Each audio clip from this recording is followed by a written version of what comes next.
इस बीच बड़ी खबर आपको बता दें, राजस्थान विधानसभा में आज से बजट पारित करवाने की दूसरे चरण की शुरुआत होगी और विधानसभा में शुरू होगी अनुदान मांगों पर चर्चा। पहले दिन 2 विभागों की मांगों पर चर्चा यहां पर होनी है। जनजातीय क्षेत्रीय विकास और सामाजिक न्याय एवं अधिकारिता विभाग की मांगों पर चर्चा। दिन भर चर्चा के बाद देर शाम या फिर रात तक मंत्री अपने विभागों की मांग पर जवाब यहां पर देंगे। इसके अलावा सामाजिक न्याय एवं अधिकारिता विभाग की मांग पर चर्चा कर जवाब देंगे मंत्री अविनाश गहलोत। वहीं जनजातीय क्षेत्रीय विकास की मांग की चर्चा पर जवाब देंगे मंत्री बाबूलाल खराड़ी। और इससे पहले सवेरे 11 बजे प्रश्नकाल के साथ विधानसभा की कार्यवाही शुरू होगी। तो देखिए, प्रश्नकाल में गृह, चिकित्सा, शिक्षा, खान, देवस्थान, पशुपालन सहित अन्य विभागों से संबंधित सवाल प्रश्न यहां पर पूछे जाएंगे। और गुरुवार को 22 तारांकित और 21 अत्रांकित सवाल है सूची में शामिल। शून्यकाल में 3 विधायकों की तरफ से विभिन्न समस्याओं की तरफ किया जाएगा सरकार का ध्यान आकर्षण। उप मुख्यमंत्री डॉक्टर प्रेमचंद बैरवा और मंत्री गजेंद्र सिंह खीवसर अपने विभागों से संबंधी प्रतिवेदन विधानसभा के अंदर रखेंगे। तो काफी ज्यादा महत्वपूर्ण आज विधानसभा की कार्यवाही को माना जा रहा है। अधिक जानकारी लेंगे, हमारे साथ हमारे एसोसिएट एडिटर पंकज सोनी जी बने हैं। पंकज जी, देखिए, विधानसभा के सत्र की भी यहाँ पे बात कर रही है। प्रश्नकाल के साथ यहाँ पे कार्यवाही शुरू होगी। पूरे दिन की अगर बात करें तो किस तरह से आज विधानसभा की कार्यवाही खास रहने वाली है?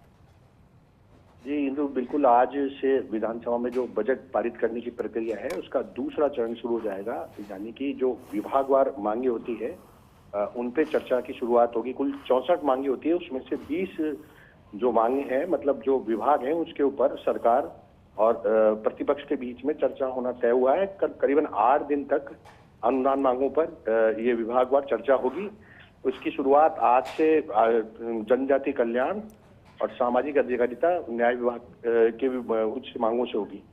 पूरे दिन भर ये चर्चाएं चलेगी विभागवार। उसके बाद देर शाम या रात को जो इनसे संबंधित मंत्री हैं वो इन डिमांडों पर भी चर्चा का जवाब देंगे। और इस दौरान कुछ विभागवार कुछ नई घोषणाएं भी होने की संभावना है।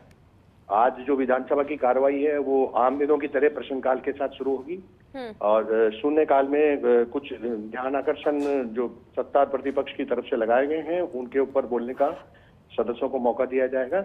लेकिन आज जो अहम चीज है वो अनुदान मांगों पे चर्चा की शुरुआत विधानसभा में अहम रहने वाली है। जी इंदु, बिल्कुल, बहुत ज्यादा महत्वपूर्ण ये हो जाता है। और देखिए, यहाँ पे हम तमाम ऐसे मुद्दों की भी बात कर रहे हैं जो विपक्ष की तरफ से यहाँ पे उठाए जा सकते हैं, क्योंकि विभिन्न ऐसी समस्या है जिसको लेकर सरकार का ध्यान आकर्षण भी यहाँ पर किया जा सकता है। अगर मोटे तौर पर पंकज जी समझा जाए, क्या लग रहा है कौन कौन से ऐसे मुद्दे हैं जिनको लेकर सरकार का ध्यान आकर्षण आज विधानसभा की कार्यवाही के दौरान हमें देखने को मिल सकता है?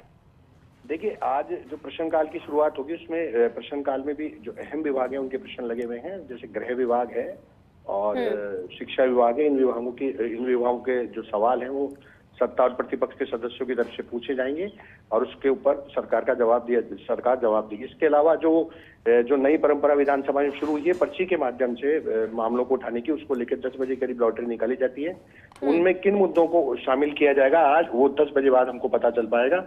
और इसके अलावा जो ध्यान आकर्षण है वो 4 विधायकों की तरफ से लगाए गए हैं। उसमें 2 सत्ता पक्ष के हैं और 2 प्रतिपक्ष के विधायक हैं।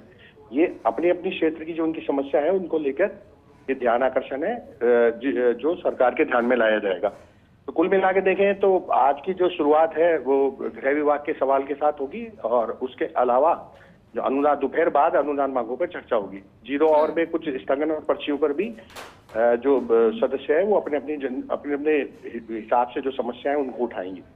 जी इंदु, बिल्कुल पंकज जी, और आज से कहीं ना कहीं बजट पारित करवाने के दूसरे चरण की भी शुरुआत यहां पर होती हुई नजर आएगी और विधानसभा में शुरू होगी अनुदान मांगों पर भी चर्चा। पहले दिन की अगर बात करें तो देखिए, 2 विभागों की जो मांग है उन पर भी यहाँ पे चर्चा नजर आएगी।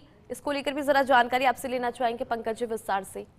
देखिए, आज 2 विभाग हैं, उसमें एक जनजाति कल्याण यानी कि जो जनजाति विभाग है जो उससे संबंधित मांगों पर चर्चा होगी। विशेष रूप से ये उदयपुर संभाग जो है उससे जुड़े हुए विभाग होते हैं। जनजाति विभाग जो होते हैं वो जनजाति जो विभाग है कल्याण विभाग वो अलग से, उसमें हर तरह की चर्चा शामिल होती है। आदिवासियों से जुड़ी उनकी शिक्षा, उनके जंगल जमीन, इन सब बातों को लेकर चर्चा होती है और मामले उठाए जाते हैं। वहीं सामाजिक न्याय व अधिकारिता विभाग बहुत महत्वपूर्ण विभाग होता है। इसके तहत जो पेंशन है वो भी आती है, जो समाज कल्याण से जुड़ी योजना है उसको लेकर भी इनमें चर्चा की जाती है। अभी हाल ही में सरकार ने पेंशन की राशि भी बढ़ाई है तो कुल मिला के देखें तो आज ये दो विभाग हैं जो सीधे सीधे सामाजिक अधिकारिता यानी मानिए समाज के जो तबका है, जो जिसे हम पिछड़ा तबका कहा जाता है, उससे जुड़ी ये दोनों विभाग हैं। और उसको लेकर सत्ता और प्रतिपक्ष के सदस्य अपने जो दोपहर बाद चर्चा होगी वो अपने अपने विचार रखें। करीब 40 के करीब विधायकों की सूची बताई जा रही है दोनों तरफ से, जो इन दोनों विभागों पे अलग अलग चर्चा करेगी। उसके बाद देर शाम जो सामाजिक न्याय अधिकारिता मंत्री है अविनाश गहलोत और जो जनजाति कल्याण मंत्री है बाबूलाल खराड़ी, ये अलग अलग इन जो चर्चा होगी उसको अलग अलग उनका जवाब देंगे। विधानसभा में जो सदस्य मामले उठाएंगे उसको लेकर जवाब देंगे। कटमोशन सदस्यों की तरफ से लगाए जाएंगे, उनके ऊपर जवाब देंगे और अपने अपने विभागों से संबंधित जो बजट है उसकी डिटेल जानकारी देंगे कि ये बजट साल भर में कहाँ खर्च किया जाएगा और किस तरीके से इसको लेकर नवाचार किया जाएगा। जी इंदु, बिल्कुल, बहुत शुक्रिया पंकज जी तमाम जानकारी साझा करने के लिए। आगे